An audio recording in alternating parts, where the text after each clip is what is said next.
వ్యాప్తంగా పెట్రోల్ బంక్ల దగ్గర భారీగా క్యూ కట్టై వాహనాలు పెట్రోల్ బంకులు మూసివేస్తారన్న వదంతులతో జనం పరుగులు తీస్తున్నారు.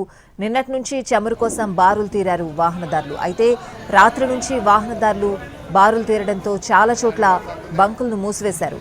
ఉదయం ఫిల్లింగ్ స్టేషన్లు ఓపెన్ చేయకముందే వాహనదారులు బారులు తీరారు. పలు చోట్ల వాహనాల రాకపోకలకు అంతరాయం కూడా ఏర్పడింది. ట్రాఫిక్ జామ్లతో సాధారణ జనాలు ఇబ్బందులు పడుతున్నారు.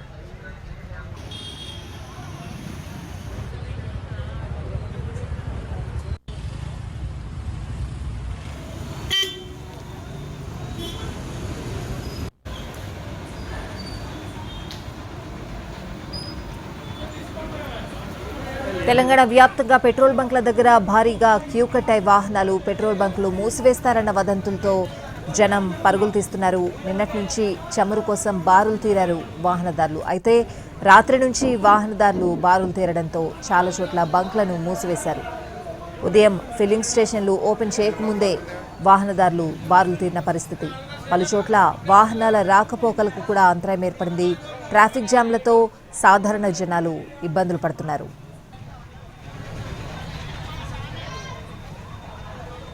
పూర్తి వివరాలు అడిగి తెలుసుకుందాం. మా ప్రతినిధి రాధాకృష్ణ ఫోన్ లైన్లో ఉన్నారు. రాధాకృష్ణ, ఏంటి సిచ్యువేషన్?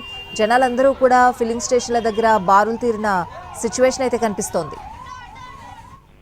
స్వాతి, రాత్రి నుండి ఒక్కసారిగా వాహనదారులు పెట్రోల్ బంక్ల మీద పడ్డారని మనం చెప్పాలి. ఎందుకు ఎవరు ఈ రూమర్స్ స్ప్రెడ్ చేస్తున్నారనేది తెలియట్లేదు. కానీ ఎందుకు పెట్రోల్ బంక్ల వద్దకు వస్తున్నారనేది పెట్రోల్ బంక్ లో ఉన్న వాళ్ళ నిర్వాహకులు కూడా ఆశ్చర్యపోతున్నారు. ఎందుకంటే ఒకవైపు ప్రభుత్వం కానీ ఇటు అధికారులు కానీ సరిపోయినంత నిల్వలు ఉన్నాయి, అయినా కానీ ప్రకటించినప్పటికీ అలాంటి ప్రకటనలు చేస్తున్నారు. ఒకవైపు ప్రభుత్వానికి సంబంధించి సివిల్ సప్లైకి సంబంధించిన వాళ్ళు కావచ్చు, ఇటు పోలీస్ డిపార్ట్మెంట్ నుండి కావచ్చు, అధికారులు ఒకవైపు ప్రకటనలు చేస్తున్నారు.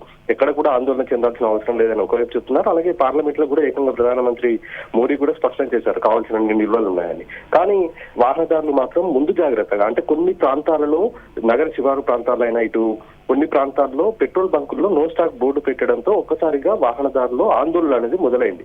ఎక్కడ తమకు పెట్రోల్ దొరకపోతుందో అని భయపడి ముందస్తు చర్యలో భాగంగా ఒక్కసారిగా పెట్రోల్ బంకుల దగ్గరికి వచ్చి భారీగా క్యూ లైన్ లో నిలబడి మరీ పెట్రోల్ బంకుల వద్ద తమ వాహనాల్లో ఇంధనాలను అయితే నింపుకుంటూ ఉన్నారు. నిన్న రాత్రి అర్ధరాత్రి వరకు కూడా ఇదే పరిస్థితి అయితే కొనసాగింది. ఆ తర్వాత కొన్ని పెట్రోల్ బంకుల్లో ఆ రద్దీ తట్టుకోలేక వాళ్ళకి సరిపోవడంత స్టాఫ్ అక్కడ లేకపోవడంతో కొంతమంది పెట్రోల్ బంకులను అయితే క్లోజ్ చేశారు. ఇవాళ ఉదయం మాత్రం కొద్ది వరకు మాత్రమే పెట్రోల్ బంకుల దగ్గర టూ వీలర్స్ కనబడ్డాయి తప్ప మిగతా ప్రాంతాల్లో మాత్రం చాలా వరకు తక్కువనే ఉన్నాయి. చూడాలి మరి 9-10 గంటల ప్రాంతం తర్వాత అందరూ ఆఫీసులకు బయలుదేరుతారు కాబట్టి మరి ఆ టైంలో కనుక పెట్రోల్ బంక్ల వద్ద రద్దీ కనుక ఉంటే మాత్రం ఇబ్బందికర పరిస్థితులు అయితే ఎదురయ్యే అవకాశం కనబడుతుంది. దీనిపైన ఖచ్చితంగా ఒక ప్రకటనను అధికారికంగా వీళ్ళు మరొకసారి స్పష్టం చేయాల్సి ఉంటుంది. వాహనదారులు ప్రధానంగా హైదరాబాద్ లో ప్రతి ఒక్కరికి టూ వీలర్ అనేది ఖచ్చితంగా ఉంటుంది. ఆఫీసులకు వెళ్ళడానికి కావచ్చు, లేదా వ్యాపారస్తులు కావచ్చు, ఇతరత్ర కార్యకలాపాలు చేసుకోవచ్చు. వీళ్ళతో పాటుగా ర్యాపిడో, ఓలా ఇలాంటి వాళ్ళు కూడా ఎక్కువగా ఉన్నారు కాబట్టి ఇలాంటి వాళ్ళు ముందస్తు చర్యలో భాగంగా ఈ ఇంధనం నింపుకోవడంతో ఇలాంటి పరిస్థితి వస్తుందనేది కూడా పెట్రోల్ బంక్ నిర్వాహకులు అయితే చెప్తున్నారు. అలాగే రాధాకృష్ణ, అదనంగా క్యాన్స్ లో కూడా నింపుకుని వెళ్తున్న సిచ్యువేషన్స్ కనిపిస్తున్నాయి. వాటిని ఎంకరేజ్ చేస్తున్నారా బంక్ యాజమాన్యం కూడా? గతంలో ఒక ఆదేశాలు ఉన్నాయి ఎవరికి కూడా, అంటే ఎమర్జెన్సీ పరిస్థితులలో తప్పితే మిగతా పరిస్థితులలో మిగతా టైంలో ఎవరికి కూడా కనీసం లీటర్ వాటర్ బాటిల్లో కూడా ఆ బాటిల్స్ ఏవైతే ఉంటాయి, లీటర్ బాటిల్స్ ఏవైతే ఉంటాయో వాటిల్లో కూడా పెట్రోల్ కానీ డీజిల్ కానీ నింపొద్దు అనే ఆదేశాలు ఉన్నాయి. ఎవరికైనా అత్యవసర పరిస్థితుల్లో వాహనం ఆగిపోతే వాళ్ళకు మాత్రమే నింపాలి తప్ప మిగతా వాళ్ళకి ఇవ్వద్దు అనేది కూడా చాలా స్పష్టంగా ఆదేశాలు ఉన్నాయి. కానీ కొంతమంది పెట్రోల్ బంక్ కు సంబంధించిన నిర్వాహకులు ఈ విధంగా ఎవరైతే క్యాన్లలో వస్తున్నారో వాళ్ళకి నింపించి పంపిస్తున్నారు. వీళ్ళంతా కూడా దాన్ని బ్లాక్ గా పెట్టుకుంటున్నారు. ఎక్కువ మంది డీజిల్ ని తీసుకెళ్తున్నారు, పెట్రోల్ ని తీసుకెళ్ళింది క్యాన్లలో పెట్టుకునే పరిస్థితి లేదు, కానీ డీజిల్ ని తీసుకుని వెళ్తున్న వారు చాలా మంది ఉన్నారు. ఆ డీజిల్ ని తీసుకుని వెళ్లి వాళ్ళు వాటిని బ్లాక్ చేస్తారు. ఎక్కడైతే పెట్రోల్ బంకులు మూసివేస్తారో అక్కడ ఆ ప్రాంతంలో వాటిని తెరిచి బ్లాక్ లో అమ్మడానికి విక్రయిస్తున్నారు అనేది కూడా మనకు తెలుస్తుంది. కాబట్టి ఇలాంటి వాటిపైన అధికారులు దృష్టి సారించి అవసరమైతే వాళ్ళపైన కేసులు కూడా నమోదు చేయాల్సిన అవసరం ఉంది. లేకపోతే మాత్రం ఈ రోజు రేపు ఇదే పరిస్థితి కొనసాగితే మాత్రం హైదరాబాద్ లో చేయి దాటి పరిస్థితి కూడా మనకు కనబడుతుంది. రాధాకృష్ణ, అంటే హైదరాబాద్ ప్రెమిసెస్ లోనే ఇలాంటి సిచ్యువేషన్ కనిపిస్తుందా? ఓవరాల్ గా ఇదే సిచ్యువేషన్ ఉందా?